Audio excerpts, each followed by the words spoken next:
Keep in mind, this is not another horror-themed fictional story. This is a true crime that happened within my own family and involves multiple relatives of mine. In mid-August of 1985, a heinous plot would unfold in Oregon, leaving one man dead and causing 20 years of unanswered questions and investigation.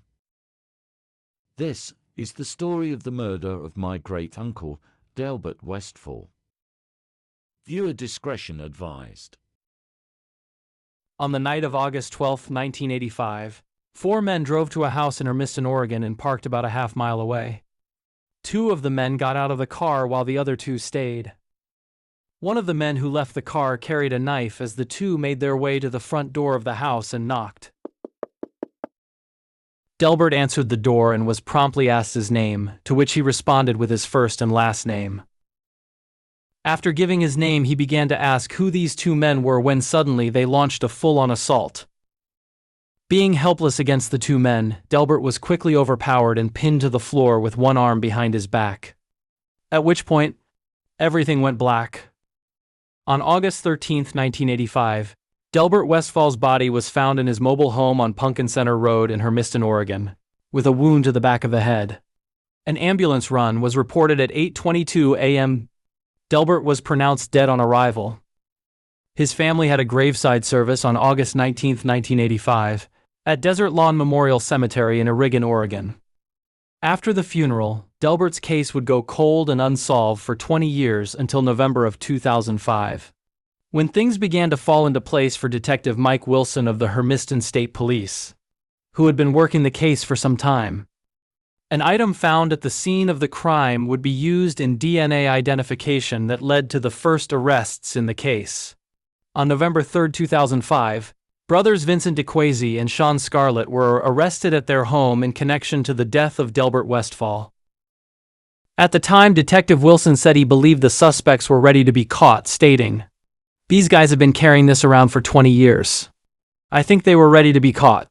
They had to know police would eventually come knocking on their door."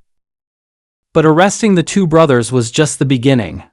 In words that have proven to be all too true, Detective Wilson said, "The saga is not over yet."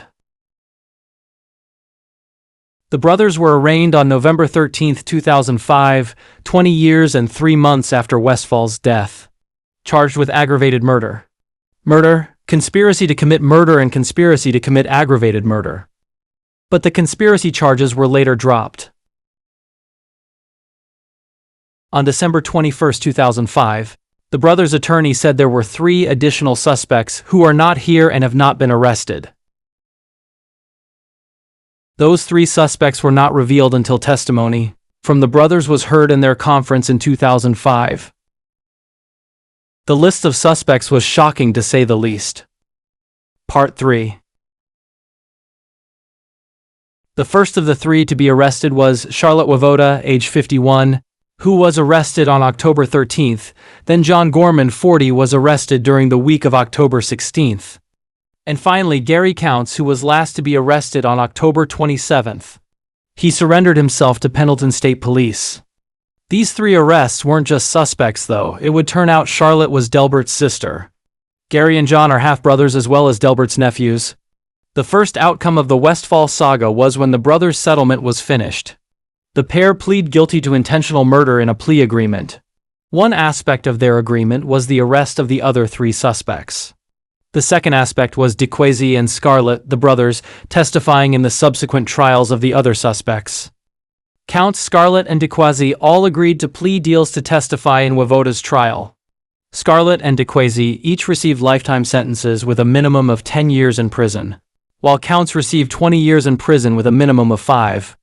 In May of 2005, the charges against Gorman were dismissed. At trial, testimony from Counts and Scarlett rebuilt much of the story of how they said Charlotte Wovoda, sister of the victim, had hired them to kill Delbert Westfall for $10,000.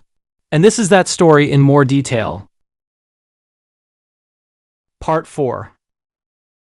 On the night of August 12, 1985, at 11:30 p.m., 4 men drove to Delbert Westfall's house on Pumpkin Center Road in Hermiston, Oregon, and parked about a half-mile away. Scarlett and DeQuazy got out of the car while Counts and Gorman stayed.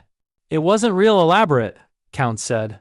We were 19 and 20-year-old kids. She wanted it done then. I know they were going to beat him to death or stab him.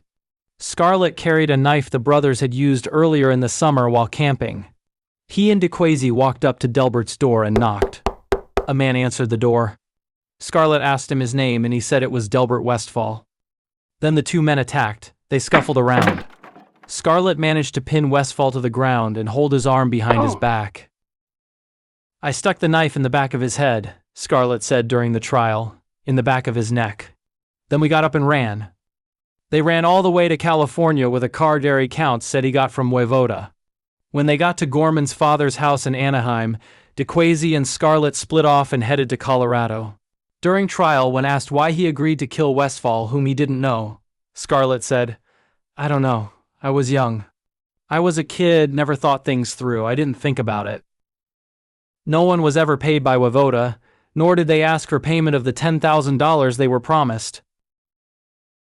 That was dirty money, Scarlett said. It would have made it worse for me. Maybe in my heart I thought I'd have forgiveness for it if I didn't take the money. We knew what happened, Count's victim's nephew said. We didn't brag or talk about it or high-five. We weren't proud. The jury believed the men's story and found Charlotte Woivoda guilty of 2 counts of aggravated murder and 1 count of murder. On April 7, 2005. On June 17, 2005, Judge Gary Reynolds sentenced Charlotte Woivoda to 2 life sentences with a minimum of 30 years. Counts Scarlett and DeQuasi all agreed to plea deals to testify in Woivoda's trial. Scarlett and DeQuasi each received lifetime sentences with a minimum of 10 years in prison, while Counts received 20 years in prison with a minimum of 5. In May of 2005, the charges against Gorman were dismissed. Today, Charlotte Woivoda is an inmate at Coffee Creek Correctional Facility in Wilsonville, Oregon.